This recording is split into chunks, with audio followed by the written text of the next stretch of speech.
വിഷുഫലം അനുസരിച്ച് മേടക്കൂറുകാർക്ക്, മേടക്കൂറ് അശ്വതി, ഭരണി, കാർത്തിക. അതിൽ അശ്വതി നക്ഷത്രക്കാരെ സംബന്ധിച്ച് അവർക്ക് ഇപ്പോൾ നടന്നുകൊണ്ടിരിക്കുന്ന ഒരു സമയത്തിൽ മേടമാസത്തിൽ മാർച്ച് 29 ശേഷം ശനീശ്വരൻ 12ലേക്ക് വരികയാണ്. ശനീശ്വരൻ 12 മോക്ഷസ്ഥാനാണ്, മീനൻ രാശിയിലേക്കാണ് വരുന്നത്. മെയ് 14 ശേഷമാണ് നമുക്ക് വ്യാഴത്തിൻ്റെ മാറ്റം വരുന്നത്. മെയ് വരയ്ക്ക് വ്യാഴം 2 അത് കഴിഞ്ഞാൽ വ്യാഴം 3 മാറുന്നു. അപ്പം ഇതിനോടനുബന്ധിച്ച് തന്നെ നമുക്ക് രാഹുവും മാറുന്നുണ്ട്. രാഹു മെയ് മാസം 18 മാറും. ആ 18 ആകുമ്പോൾ നമുക്ക് 1.5 വർഷക്കാലം രാഹു കുംഭത്തിലേക്കാണ് മാറുക.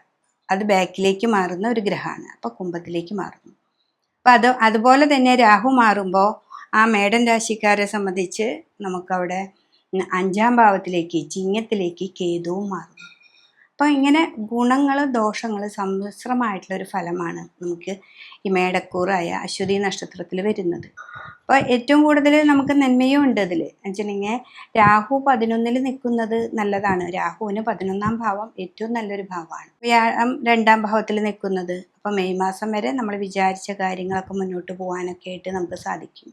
പിന്നെ ഈ 7.5 ശനിയാണെന്നറിഞ്ഞ് ശനീശ്വരൻ 12 നിൽക്കുക, 12 2-ാം ഭാവത്തിലേക്ക് 3-ാം ഭാവത്തിലേക്ക് വരുന്നതാണ് നമുക്ക് 7.5 ശനിയുടെ കാലഘട്ടം പറയുന്നത്. അതിൽ 12 ശനി വരുമ്പോഴാണ് നമുക്ക് ഏറ്റവും കൂടുതൽ പ്രതിസന്ധികളെ ഉണ്ടാക്കുക. പിന്നെ അത് മനസ്സിലാക്കിക്കൊണ്ട് നമ്മൾ മുന്നോട്ട് പോവുക. 12-ാം ഭാവത്തിൽ മീനൻ രാശിയിൽ വരുമ്പോൾ നമുക്ക് സാമ്പത്തികമായി കുറച്ച് പ്രതിസന്ധി വരുത്താം. പിന്നെ അതുപോലെ രോഗങ്ങൾ, ഏറ്റവും കൂടുതൽ രോഗങ്ങൾ ഉണ്ടാക്കുന്ന ഭാവം കാല്, മുട്ട് വേദന, അങ്ങനെയുള്ള രോഗങ്ങളൊക്കെ നമുക്ക് ഉണ്ടാക്കാനായിട്ട് സാധിക്കും. അപ്പോൾ ഒരു ഏജ് ഒക്കെ കഴിഞ്ഞവർക്കാണ് കൂടുതൽ വേദന, മുട്ട് അങ്ങനത്തെയൊക്കെ വരുന്നത്. മറ്റേ ചെറിയ കുട്ടികളും ചെറുപ്പക്കാരായ ആൾക്കാർ വാഹനാദികളൊക്കെ കൊണ്ടുപോകുമ്പോൾ ഏറ്റവും നന്നായിട്ട് ശ്രദ്ധിക്കുക. ഇതിലെ 3-ാം ഭാവത്തിലേക്ക് വ്യാഴം മാറുമ്പോൾ എന്തും മനസ്സിനെ അലട്ടിക്കൊണ്ടിരിക്കുന്ന ഒരു ഭാവമാണ് 3-ാം ഭാവം. അപ്പോൾ 3ലേക്ക് വ്യാഴം വരുമ്പോൾ ഉണ്ടാകുന്ന മാറ്റങ്ങൾ സാമ്പത്തികമായിട്ട് പ്രതിസന്ധികളാണല്ലോ നമുക്ക് എപ്പോഴും അലട്ടുക, അല്ലെങ്കിൽ രോഗാവസ്ഥ. ഇത് രണ്ടിലും കൂടുതലായിട്ട് സാമ്പത്തിക പ്രശ്നം നിങ്ങൾക്ക് അധികം വരുന്നില്ല. ഇവിടെ വ്യാഴം 11 നിൽക്കുന്നുണ്ട്.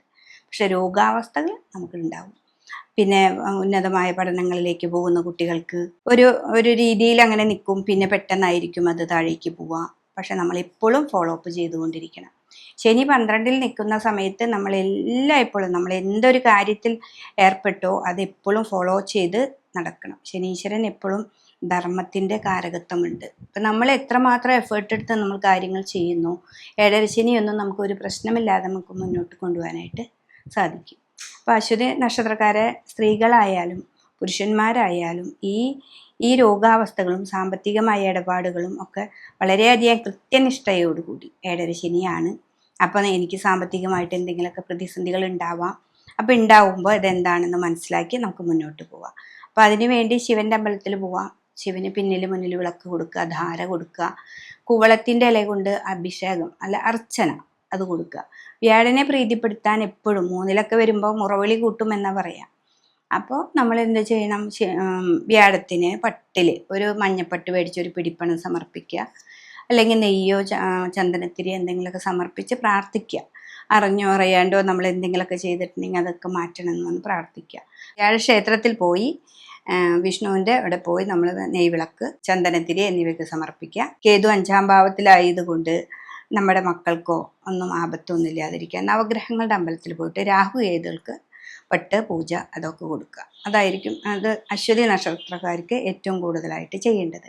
പിന്നെ മറ്റ് ഗ്രഹങ്ങളൊക്കെ ശുക്രനും ചൊവ്വ അതൊക്കെ അതാത് മാസങ്ങളിലൊക്കെ മാറുമ്പോൾ വേറെ ഫലത്തിലൂടെ നമുക്കത് അറിയാനായിട്ട് സാധിക്കും. അപ്പോൾ വിഷു സംബന്ധമായിട്ട് ഈ ഒരു വർഷം അശ്വതി നക്ഷത്രക്കാർക്ക് ഗുണങ്ങൾ കൂടുതലുണ്ട്. അതുപോലെ കുറച്ച് ദോഷങ്ങൾ 7.5 ശനിയാണെന്ന് മനസ്സിലാക്കി പോയി കഴിഞ്ഞാൽ ദോഷങ്ങളുടെ കാഠിന്യമൊക്കെ കുറച്ചുകൊണ്ട് നമുക്ക് മുന്നോട്ട് പോകാനായിട്ട് സാധിക്കും.